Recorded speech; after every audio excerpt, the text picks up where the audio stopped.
Hello students, आज इस video में हम करने जा रहे हैं ईंट, मनके और अस्थियां, जो कि क्लास 12th का पहला चैप्टर है, ब्रिक्स, बीड्स एंड बोन्स। उसके 3 अंक वाले जो महत्वपूर्ण प्रश्न जो परीक्षा में आ सकते हैं उनको हम करेंगे। तो पहला प्रश्न है, मोहनजोदड़ो की घरेलू वास्तुकला की विशिष्ट विशेषताओं का वर्णन कीजिए। तो यहाँ जो इसका उत्तर लिखेंगे तो ये है कि हड़प्पा सभ्यता की जो सबसे अनूठी विशेषता थी वो है शहरी केंद्रों का विकास था। तो 2 मेन शहरी केंद्र थे इसके, मोहनजोदड़ो और हड़प्पा। तो ये प्रसिद्ध स्थल यहाँ के रहे हैं। और यहाँ पर ये देखिए, ये एक गढ़ का चित्र है। तो गढ़ जो था वो छोटा था लेकिन ऊंचाई पर बसा था, और इसकी 4 दीवारी भी की गई थी, जैसा कि सभी किलों में होता है, गढ़ों में होता है। तो ये 4 दीवारी थी, और यह निचले शहर से, जहाँ पर आम आदमी रहता था निचले शहर में, उससे अलग था। और इमारतों का निर्माण जो है वो, जो इसमें जितनी भी कंस्ट्रक्शन हुआ था, बिल्डिंग बनी हुई थी, उनका निर्माण गारे और ईंटों से किया गया था। और कुछ संरचनाएं जो ऐसी थी जो कि इस विशेष सार्वजनिक उद्देश्यों के लिए उपयोग में लाई जाती थी, जैसे कि बृहद स्नानागार है। तो वो जो है सार्वजनिक उत्सवों के अंदर ऐसा अनुमान लगाया जाता है कि इस्तेमाल किया जाता रहा होगा। इसी तरह से यहाँ पर और भी कई सार्वजनिक उद्देश्यों के लिए इस्तेमाल होने वाली जो है इमारतें मिली हैं, जैसे अन्नागार मिला है। तो ये सब चीज़ें जो हैं ये पब्लिक यूज़ में लाई जाने वाली थी। अब दूसरा है निचला शहर। तो ये यहाँ का शहर की बारे में थोड़ा सा प्लान दिखाया गया है इमारतों के रूप में। हालांकि आज ये हड़प्पा सभ्यता जो है इस तरह से नहीं, लेकिन अनुमान लगाया जाता है कि जब रही होगी तो ये कायम रही होगी तो इस तरह की दिखती होगी। तो ये निचले शहर की जो 4 दीवारी थी, जैसे कि गढ़ की 4 दीवारी की गई थी, ऐसे ही निचले शहर की भी 4 दीवारी की गई थी। और कुछ इमारतों को प्लेटफार्मों पर, यानी कि चबूतरों के ऊपर, आप प्लेटफार्मों की जगह चबूतरा शब्द भी लिख सकते हैं, कि चबूतरों पर बनाया जाता था, जो नींव का काम करते थे। यानी कि उस समय जो मकान बनाए जाते थे उनकी नींव ना खोद कर उन्हें चबूतरों के ऊपर बनाया जाता था, क्योंकि उनका बेस काफ़ी मजबूत हो जाता था। और तो इसीलिए जो है वो चबूतरा ही या प्लेटफॉर्म ही नींव का काम किया करता था। तो इस तरह की इमारतें जो है निचले शहर में जो है वो कुछ मात्रा में मिली हैं, लेकिन बाकी के मकानों की जो है, जो प्लेटफॉर्मों पे नहीं बनाए जाते थे, क्योंकि यहाँ देखिए हमने शब्द इस्तेमाल किया कुछ इमारतें, तो इसका मतलब बाकी जो इमारतें हैं वो नींव खोद कर ही बनाई जाती थी। और तीसरा जो है वो है यहाँ की जो प्रसिद्ध बात है वो है जल निकासी की प्रणाली। तो मोहनजोदड़ो में जो सड़कें थी और नालियाँ थी, ये ग्रिड पैटर्न पर बनी हुई थी। ग्रिड पैटर्न का मतलब है कि एक जो समानांतर रेखाओं का एक जाल सा बना दिया जाता है, जो एक दूसरे को समकोण पर काटती हैं। तो इस तरह का जो है एक पैटर्न बनाया गया, ग्रिड पैटर्न। और नालियाँ और गलियाँ जो हैं, ऐसा अनुमान लगाया जाता है कि वो पहले बनाई गई। और ये नालियाँ जो थी वो सीधी थी, समकोण पर काटती थी, और गलियाँ भी सीधी होती थी, चौड़ी होती थी। तो और पहले ऐसा अनुमान लगाया जाता है कि पहले सड़कों और नालियों को बनाया गया और फिर बाद में जो है घरों को बनाया गया होगा, तभी जो है ये नालियाँ और सड़कें सीधी मिली हैं। आमतौर पर होता है, जैसा कि आप गाँव वगैरह में गए होंगे, तो मकान जो हैं आगे पीछे टेढ़े मेढ़े मिलते हैं, उसी तरह से गलियां भी जो है वो घुमावदार हो जाती हैं। आधुनिक समय में भी ऐसा पाया जाता है, लेकिन उस समय में आज से 4000 वर्ष से भी अधिक समय पहले इस तरह की सीधी सड़कें और नालियां बनाया जाना नगर नियोजन को बताता है। तो यहाँ जो मैंने चित्र दिए हैं ये आपको प्रश्न का उत्तर देते समय नहीं बनाने हैं, ये सिर्फ समझाने के उद्देश्य से, ताकि आपके दिमाग में पिक्चर क्लियर हो जाए, उसके लिए बनाए गए हैं। जैसे कि आपको गढ़ के बारे में पता लग गया कि ये जैसे गढ़ है, इसमें काफ़ी सारे जो है जो कंस्ट्रक्शन हो रहे हैं इसमें जो वो है, और ये ईंटों से बनाए गए, ये जैसे कि आपको ईंटें वगैरह दिख रही हैं। तो ये सारे जो भी शब्द इसमें लिखे गए हैं वो आपको बिल्कुल क्लियर हो जाए, इसीलिए जो है ऐसा मैंने चित्रों के माध्यम से आपको समझाने का प्रयास किया है। अब क्वेश्चन नंबर 2 है कि हड़प्पा सभ्यता में 1900 ईसा पूर्व के बाद देखे गए किन्हीं 2 परिवर्तनों का उल्लेख करें, ये बदलाव क्या थे और इनके बारे में बताएं। तो यह प्रश्न जो है CBSE के दिल्ली रीजन में 2016 में आया हुआ है। तो इसका उत्तर है कि 1900 ईसा पूर्व के बाद बहुत कम जो है हड़प्पा स्थल मिलते हैं और सभ्यता में महत्वपूर्ण परिवर्तन भी दिखाई दिए हैं। तो ऐसा कहा गया कि जैसे इस समय के बाद हड़प्पा सभ्यता के जो स्थल हैं वो बहुत कम मिले हैं, यानी कि जो अधिकतर मिले हैं वो 1900 ईसा पूर्व के हैं, यानी कि उससे भी पहले के हैं। और उसके बाद ये मिलना ये बताता है कम स्थलों का मिलना कि सभ्यता का विकास जो है, फैलाव जो है वो कम हो गया था, यानी कि नए जो स्थल थे वो बनने कम हो गए थे। अब इसके बाद ये है कि जैसे अब आगे इसके बारे में बात करें कि जैसे कि इस अवधि में जो वजन थे, नाप वजन करने वाले जो बाट वगैरह थी, मोहरें थी, विशेष मालाएं, लेखन के लिए जो सामग्री मिली है, और लंबी दूरी के व्यापार और शिल्प विशेषज्ञता जैसी विशिष्ट कलाकृतियां गायब हो गई थी। यानी कि जैसे यहाँ पे चित्र में आपको दिखाया गया है कि यहाँ पर मालाएं वगैरह जो उनकी बनाई जाती थी कीमती जो मनकों वगैरह से और कीमती पदार्थों से मिलकर या बनाई जाती थी, आम पदार्थों की भी मालाएं मिली हैं। तो ये सब जो विशिष्ट प्रकार की कलाकृतियाँ थी, ये इस तरह के आप देख रहे हैं जैसे लिंग वगैरह और जो चीज़ें बनाई जाती होंगी, ये भी कम मिल रही हैं और मोहरें भी कम मिलती हैं। तो इसी तरह से लंबी दूरी के व्यापार के साक्ष्य भी कम मिले हैं, यानी कि व्यापार भी कम हो गया था, जो कि वहाँ की गिरती हुई अर्थव्यवस्था को बताता था।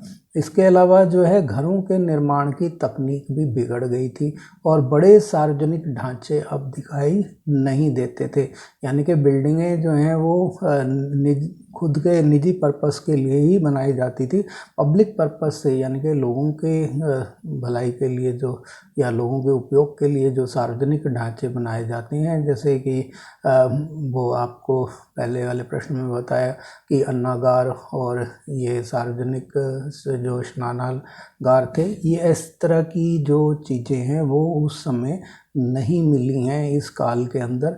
तो ये परवर्ती जो है, परवर्ती में बाद वाला जो काल है हड़प्पा सभ्यता का, वो ग्रामीण जीवन की ओर भी संकेत देता है, जबकि पूर्ववर्ती जो है वो शहरी सभ्यता थी। तो लंबी दूरी का व्यापार भी इस दौरान कम हो गया था। और इस परिवर्तनों के कारण क्या हैं, तो इन परिवर्तनों के कारणों पर गौर करते हैं। तो ये परिवर्तन जो है शायद जलवायु में परिवर्तन की वजह से हुए, या वनों की कटाई जैसे देख रहे हैं इसकी वजह से हुए, या हो सकता है कि नदियों के अंदर सिंधु घाटी और उसके आसपास जो सहायक नदियों वगैरह में जो अत्यधिक बाढ़ आ गई होगी, उसकी वजह से ये बस्तियां जो हैं वो शायद नष्ट हो गई हों और उन्होंने वहाँ से दूसरी जगह पर पलायन कर लिया हो। नदियों का रास्ता बदलना या सूख जाना और या परिदृश्य, यानी कि प्रकृति के साथ अति प्रयोग इनका करना भी इसके कारण हो सकते हैं, यानी कि प्रकृति का बहुत ज़्यादा दोहन करना भी इसका एक कारण हो सकता है। तो इन कारणों से शहरों का पतन हो गया और लोगों ने उसका परित्याग कर दिया, क्योंकि शहरों में आजीविका का साधन जो है वो व्यापार होता है। अब जब व्यापार ही नष्ट हो गया और जो है लोगों का जो बसावट भी कम हो गई, तो इसीलिए लोगों ने जो है कृषि की तरफ चले गए और शहरी सभ्यता खत्म होने लगी और ग्रामीण सभ्यता पनपने लगी। जबकि आम सभ्यताओं में ऐसा होता है कि पहले ग्रामीण जीवन होता है और उसके बाद धीरे धीरे शहरों का विकास होता है, लेकिन हड़प्पा के मामले में उल्टा था।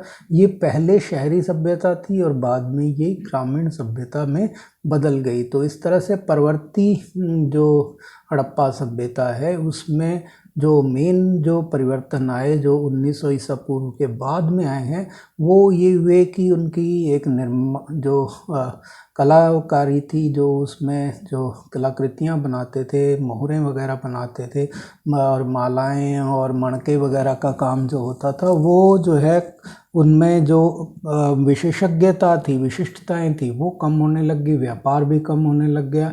इसका जो है सार्वजनिक ढांचे जो है वो भी बनने कम हो गए, इसके साथ ही सभ्यता के केंद्र भी मिलने कम हो गए। और तो इसके कारणों के अगर बात करते हैं तो इसके कारण जो है जलवायु में परिवर्तन, वनों की कटाई या अत्यधिक बाढ़ का आना या नदियों का रास्ता बदल देना या सूख जाना या प्रकृति के साथ ज़रूरत से ज़्यादा छेड़छाड़ करना इसके कारण हो सकते हैं।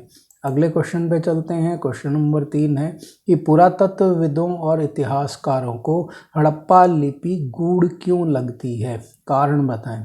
तो ये प्रश्न जो है हॉट्स के अंदर जो दिल्ली 2016 में दिया गया है। इसका उत्तर जो है प्रश्न का ये है कि पुरातत्वविदों और इतिहासकारों ने हड़प्पा लिपि को रहस्यपूर्ण पाया। तो इसके पीछे क्या कारण है, वो कारणों पे अब हम चर्चा कर रहे हैं। कि हड़प्पा की मोहरों में जो आमतौर पर लिखने की एक पंक्ति होती थी, जैसा कि आप यहाँ देख रहे हैं कि इन मोहरों पे एक पंक्ति में ही लिखा गया है, और उसमें क्या होता था कि मालिक का नाम या उसकी पहचान हो सकती होगी, क्योंकि मोहर जो लगाई जाती थी, मोहर का उपयोग क्या था, पहचान करने के लिए, थैलियाँ बंद को सील बंद करने के लिए। तो उस पर मालिक का नाम और उसकी पहचान हो सकती है। तो ये चिन्हों के माध्यम से भी हो सकती है और या इस पर कुछ लिखा भी हो सकता है, लेकिन क्योंकि ये एक ही पंक्ति में मिला तो तुलना करना मुश्किल हो जाता है कि इसके आगे जैसे लंबे लेख हों तो उनको पढ़ना ज़्यादा आसान होता है, लेकिन सिर्फ एक पंक्ति होना, कोई सांकेतिक भाषा भी हो सकती है, तो इसीलिए इसको पढ़ना मुश्किल था। और इनका अर्थ जो है इसके बारे में ये भी अनुमान लगाया जाता है कि ये कुछ आकृतियाँ हो सकती हैं, कोई लेखन जरूरी नहीं है, कि एक आकृति भी हो सकती है जो अनपढ़ लोग या कम पढ़े लिखे लोग जो साक्षर नहीं हैं उनको समझाने के लिए एक संकेत भी हो सकते हैं। और दूसरा ये है कि इसमें जो इसकी स्क्रिप्ट है यानी कि लिपि जो है वो गैर वर्णाक्रमिक थी, यानी कि वर्णमाला का अभाव था, इसमें वर्णमाला नहीं थी। और इसमें बहुत सारे संकेत थे, जैसे इंग्लिश अल्फ़ाबेट में 26 जो है होते हैं जो अक्षर होते हैं, लेकिन इसके अंदर जो है ये संकेत बहुत अधिक थे, ये 375 से 400 के बीच हो सकते हैं। और इसके बारे में ये खाली अनुमान लगाया जाता है कि ये भाषा जो है ये लेखन जो है वो दाएं से बाएं किया गया, जैसे उर्दू, फारसी आदि भाषाएं लिखती हैं, मतलब इस तरह से दाएं से बाएं, जबकि हमारा मोस्टली भाषाएं जो है इधर बाएं से दाएं लिखी जाती है, लेकिन ये भाषा दाएं से बाएं लिखी जाती थी। तो ऐसा अनुमान लगाया जाता है, वो इसीलिए है कि दो पंक्तियों के बीच में जो है अंतर धीरे धीरे बढ़ने की वजह से ऐसा अनुमान लगाया जाता है कि ये दाएं से बाएं ओर लिखी गई होंगी। और इसका जो है अधिकांश जो शिलालेख हैं वो बहुत छोटे हैं, और लंबे जो लेख मिले हैं उनमें लगभग 26 ही संकेत हैं।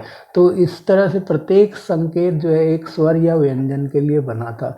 कभी कभी तो इनका व्यापक स्थान होता था और कभी जो है स्थान बहुत कम होता था, तो इनमें कोई संगति नहीं है, एक रूपता नहीं है। तो यानी कि जो चिन्ह बनाए गए हैं वो उनमें गैप वगैरह जो है वो कभी ज़्यादा होता है, कभी कम होता है, तो एक रूपता का अभाव है।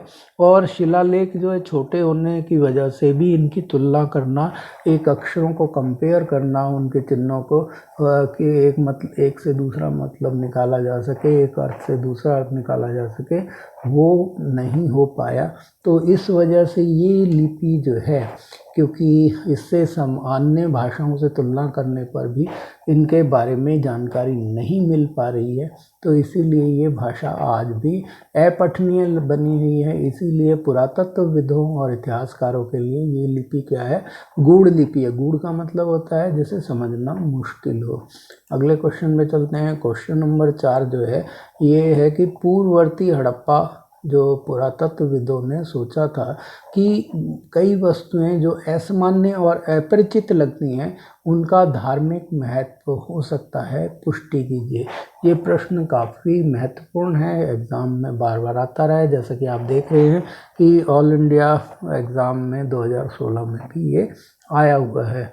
तो इसका जो है पूर्ववर्ती का मतलब जो पहली वाली हड़प्पा सभ्यता थी, जो शहरी सभ्यता थी, विकसित हड़प्पा सभ्यता थी, तो उसके बारे में पुरातत्वविद जो हैं उन्होंने सोचा था कि जो असामान्य चीज़ें हैं या अपरिचित चीज़ें हैं जिनको पहचान करना मुश्किल है, वो किसी धार्मिक महत्व की हो सकती हैं, ऐसे उनका अनुमान है। तो इसका उत्तर की पुष्टि करनी है हमारे को, इस मतलब पंक्ति को जो है पुष्ट करना है अपने तर्कों के आधार पर। तो हड़प्पा की जो खुदाई है उसमें कई सारी मोहरें मिली हैं जो धार्मिक विश्वासों के बारे में जानकारी देती हैं। जैसा कि आप देख रहे हैं, ये एक योगी का सिर पर 3 सींग वाला तपस्वी जो है, तो इसके चारों तरफ जो है हाथी, बाघ, गैंडा, भैंस, हिरणों के जोड़े, जैसा कि आप यहाँ देख रहे हैं, इसी को इधर जो है बनाया गया है, क्योंकि ये खंडित जो है मोहर है, तो इसके इधर इसको पूरा करके दिखाने का प्रयास इसी मोहर को किया गया है।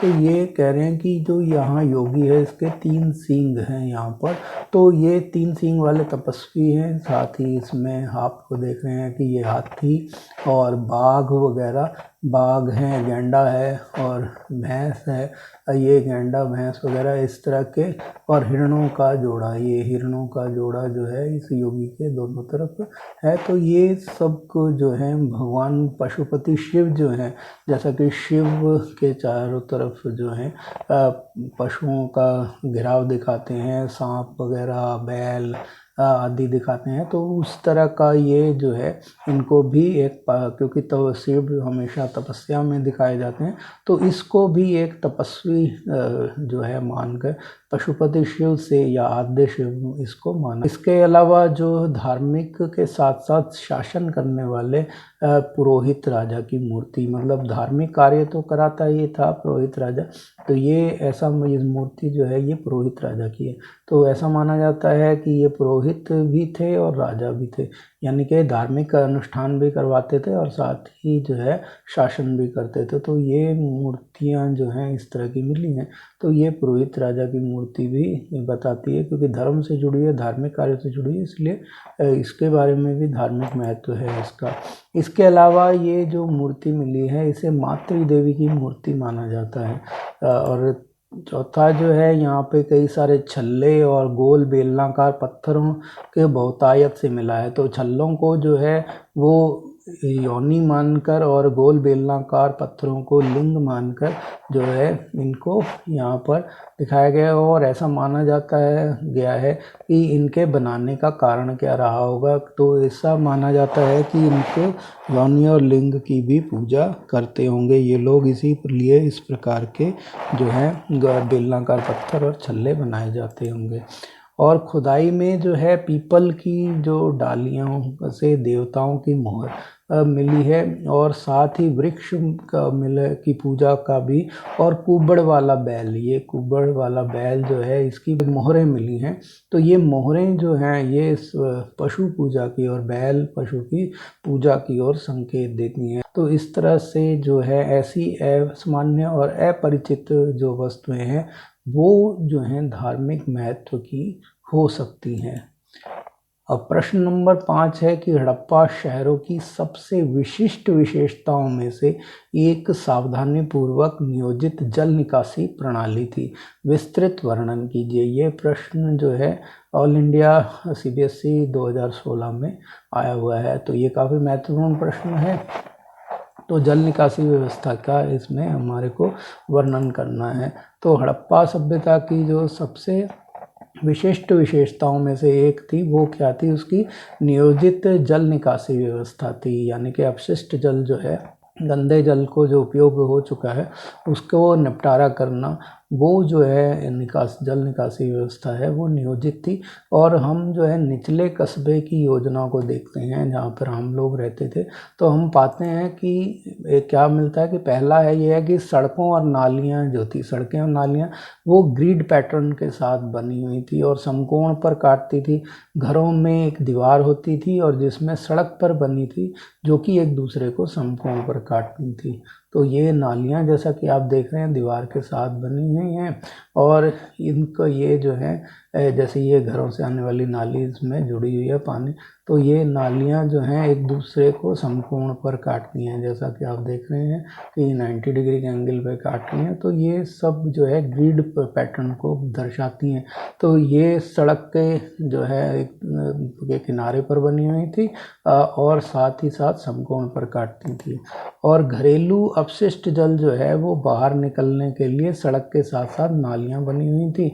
और ऐसा लगता है कि नालियाँ और सड़कों को पहले बनाया गया और फिर उसके बाद घरों को बनाया गया, यानी कि एक पूरे प्लानिंग वे में। जैसे नई कोई कहीं पर निर्माण कार्य होता है, जो आज के समय में कोई नई जो है बस्तियां बसाई जाती हैं, तो वहाँ पहले जो है उनकी सड़कें वगैरह और जल निकासी व्यवस्था की जाती है, उसके बाद वहाँ पर गृह निर्माण होता है। तो वैसा ही जो है वहाँ पे हड़प्पा में भी एक जो है नियोजित तरीके से घरों को बाद में बनाया गया और उससे पहले जो है सड़कों नालियों को बनाया गया। और मैके ने, जो प्रसिद्ध इतिहासकार मैके, उन्होंने नालियों के बारे में कहा कि निश्चित रूप से अभी तक खोज की गई सबसे पूर्ण प्राचीन प्रणाली है। उनके अनुसार हर घर जो है सड़क की नालियों से जुड़ा था। मुख्य चैनल मोर्टर में स्थापित ईंटों से बने थे और ढीले ईंटों से ढके हुए थे। ढीली ईंटों का मतलब है कि जिनको आसानी से हटाया जा सके।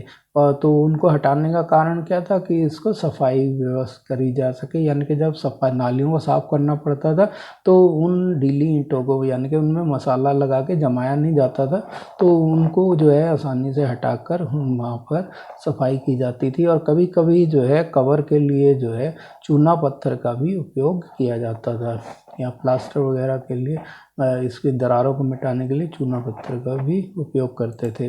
हड़प्पा में जो है घर में नालियों को पहले एक सोक पिट में खाली किया जाता था, यानी कि एक गड्ढे के अंदर जो है पानी को डाला जाता था, तो कुछ पानी तो वो पी लेता है जैसे सोक पिट होता है, और फिर उसमें गाद भी इकट्ठी हो जाती है, तो वो गाद या ठोस पदार्थ जो है उसमें जमा हो जाता था और फिर थोड़ा सा ऊंची करके नाली बनाई जाती थी ताकि जो सोक पिट के साथ में ऊपर से जो थोड़ा साफ पानी होता था वो जो है बाहर निकल जाता था। तो इस तरह से अपशिष्ट जल जो है सड़क की नालियों से बह जाता था। तो ये सोक पिट में ठोस पदार्थों को इकट्ठा करने से नालियों में के अंदर जो है गाद जमा नहीं होती थी, जिससे कि नालियाँ जो हैं उनको जब बहुत लंबे समय तक सफाई की आवश्यकता नहीं पड़ती थी। तो इस तरह से ये सब प्लानिंग थी। और तीसरा जो है कि नालियों को ढक कर रखा जाता था, जैसा कि हमने पहले बताया कि ढीली ईंटों से उनको ढका जाता था। तो ये भी एक खासियत है कि नालियाँ जो होती थी वो ढकी हुई होती थी। और नालों की सफाई को किया जाता था और मलबे को लेकिन हमेशा हटाया नहीं जाता था, क्योंकि बहुत सारी जगह पे नालियों के आसपास मलबों के पड़े होने के संकेत मिले हैं। और लोथल में जो है घर जो थे वो मिट्टी की ईंटों से बने थे और नालियाँ जो है जली हुई ईंटों से। तो इस तरह से हड़प्पा शहरों में जल निकासी प्रणाली जो है वो सावधानीपूर्वक योजनाबद्ध तरीके से बनाई गई थी।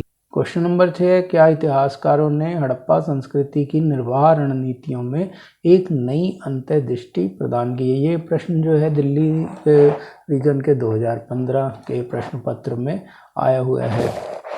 तो यहाँ अब हम इसके उत्तर के बारे में बात करते हैं। तो उससे पहले हम ये देखें कि निर्वाह का मतलब होता है कि वो अपना गुजारा किस प्रकार करते थे, यानी कि उनके खान पान के बारे में हमारे को बताना है। तो इसमें जो है हड़प्पा के आरंभिक जो संस्कृति थी में निर्वाह रणनीतियों सहित कुछ जो है सामान्य तत्वों को भी साझा किया, यानी कि उनके बारे में हमारे को यहाँ जानकारी मिलती है हड़प्पा के लोगों के कि उनका जो है निर्वाह कैसे होता था, गुजर बसर कैसे होती थी।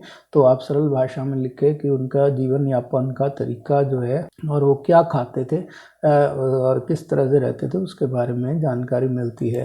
तो उदाहरण के लिए जैसे हम बात करते हैं कि यहाँ पर हड़प्पा वासियों में मछली और मांस और गेहूँ और ये बाजरा और दालें और साथ ही चावल आदि जो है तो ये सब चीज़ें मिलती हैं। तो ये वो इन चीज़ों को खाते थे और पशु उत्पाद जैसे दूध वगैरह इनकी चीज़ों का भी उपयोग करते थे। तो हड़प्पा वासियों के लिए जो भोजन था वो मछली, मांस और गेहूँ साथ ही मक्का, ये अनाज वो खाते थे।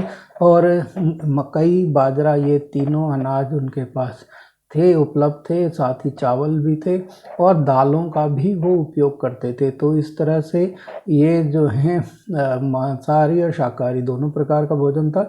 और पशुओं से जो दूध, पनीर आदि मिलता है उनका भी वो उपयोग करते थे। इसके अलावा पशुओं में जो है भेड़, बकरी, भैंस आदि जो है और साथ ही साथ सूअर, तो ये जो हैं हड़प्पावासी जो है अपनी जीविका के लिए इनको पालतू बनाते थे। तो ये आप दूध उत्पादन के लिए भी भैंस और गाय की बात और बकरियों की कर सकते हैं। और जो है सूअर आदि इनका मांस आदि भी खाने के लिए इनको पाला जाता था। तो इस तरह से अपने जीविका के लिए और अपना जीवन यापन सरल बनाने के लिए पशुपालन जो है यहाँ पे व्यापक पैमाने पर होता था। और जंगली प्रजातियों के जैसे हैं सूअर है, हिरण और घड़ियाल की भी हड्डियों के अवशेषों से पता लगता है कि ये लोग इसका मांसाहार करते थे। और इनका बारे में ये भी है कि ये या तो इनका शिकार खुद करते थे या शिकारी समुदायों से इनका मांस प्राप्त करते थे। क्योंकि खतरनाक जो जंगली जीव हैं तो ज़रूरी नहीं है कि ये लोग खुद इनका शिकार करते हों। हो सकता है जो पेशेवर लोग थे उनसे, शिकारी समुदाय के, उनसे जो है ये इनका मांस प्राप्त करते हों। क्योंकि स्थान स्थान पर इनकी हड्डियाँ मिली हैं, इसका मतलब इनका जो है वहाँ पर पाया जाना हड्डियों का उनके मांसाहार की तरफ संकेत करता है। अब पुरातत्वविद जो हैं साक्ष्यों ने सुझाव दिया है कि जुताई के लिए बैलों का इस्तेमाल किया जाता था। और वहाँ पे आपको जगह जगह बैलों के मुहरें वगैरह मिली हैं। और साथ ही साथ खेतों में दो अलग तरह की फसलें एक साथ उगाई जाती थी। क्योंकि जुते हुए खेतों से इस प्रकार का पता लगता है कि उनकी जुताई किसके तरीके से कि यहाँ एक साथ दो फसलें जो हैं वो उगाई जाती रही होंगी। और चूँकि जो है अधिकांश स्थल जो हैं अर्धशुष्क भूमि पर स्थित है। अर्धशुष्क का मतलब है कि यहाँ पर बारिश कम होती है, सिंचाई के साधन कम होते हैं, तो ऐसी भूमि पर स्थित थे। इसलिए यह स्पष्ट है कि नहरों और कुओं के पानी का उपयोग है वो सिंचाई के लिए किया जाता रहा होगा। तो इस तरह से आप इस प्रश्न का उत्तर दे सकते हैं। अब इस वीडियो का लास्ट क्वेश्चन है, क्वेश्चन नंबर 7, मोहनजोदड़ो की आवासीय इमारतों की विशिष्ट विशेषताओं के बारे में बताएं। तो ये प्रश्न जो है दिल्ली 2015 में आया हुआ है। तो यहाँ पर हमारे को जो रहने के लिए जो इमारतें इस्तेमाल की जाती थी उनकी खासियत बतानी है कि वो किस प्रकार की रही होंगी। तो उत्तर है कि हड़प्पा सभ्यता की जो सबसे अनूठी व्यवस्था थी वो थी कि शहरी केंद्रों का विकास था। तो मोहनजोदड़ो हड़प्पा सभ्यता का जो सबसे प्रसिद्ध शहरी स्थल था। और मोहनजोदड़ो की सबसे अनूठी जो व्यवस्था थी वो थी कि गढ़ जो छोटा था लेकिन ऊंचाई पे बसा हुआ था, इसकी चार दीवारी थी, निचले शहर से ये अलग था। और यहाँ ईंटें, कीचड़, गारे आदि से इनको बनाया गया था। और कुछ संरचनाएं जो है सार्वजनिक उद्देश्यों के लिए बनाई थी, इसमें जैसे गोदाम वगैरह विशाल संरचनाएं, ग्रेट बाथ थे। और इसके अलावा जो है यहाँ पर विशेष इनका उपयोग जो है ग्रेट बाथ का या जो महान स्नानागार मिला है उसका उपयोग जो है विशिष्ट अवसरों पर किया जाता रहा होगा। निचला जो शहर है वो निचला शहर की भी चार दीवारी थी और ये प्लेटफॉर्म यानी कि चबूतरों में बना हुआ था जो नींव का काम करती थी। और प्लेटफॉर्म पर शहर के भीतर की सभी इमारतों की गतिविधियां एक निश्चित क्षेत्र तक ही सीमित थी। सभी जो हड़प्पा बस्तियां थी उन्हें धूप में सुखाई या पकाई गई ईंटों से बनाया गया था। घरों के आंगन जो है वो उनको खाना पकाने और बुनाई जैसी गतिविधियों का केंद्र रहा, खासकर गर्मी के मौसम में, खुश्क मौसम के दौरान। और ज़मीनी स्तर पर जो दीवारों में, जैसा कि आप देख रहे हैं, कोई खिड़कियां वगैरह नहीं है। इसके अलावा मुख्य प्रवेश द्वार में जो है आंतरिक और प्रांगण के प्रत्यक्ष दृश्य नहीं होता था, यानी कि जो इनका मुख्य जो एंट्रेंस थी उससे आप सीधे जो है अंदर के घर का दृश्य नहीं देख पाते थे।